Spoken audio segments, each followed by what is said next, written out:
పశ్చిమ గిరులపై పొగలు లేవగా గుర్రపు కాళ్ళపై గాలిపాడుగాడ్గా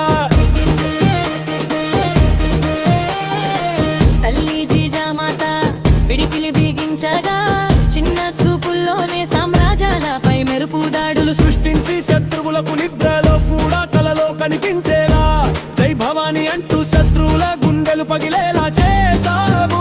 జై భవాని అంటూ శత్రువుల గుండెలు పగిలేలా చేశావు. జై భవాని, జై జై భవాని. ఛత్రపతి శివ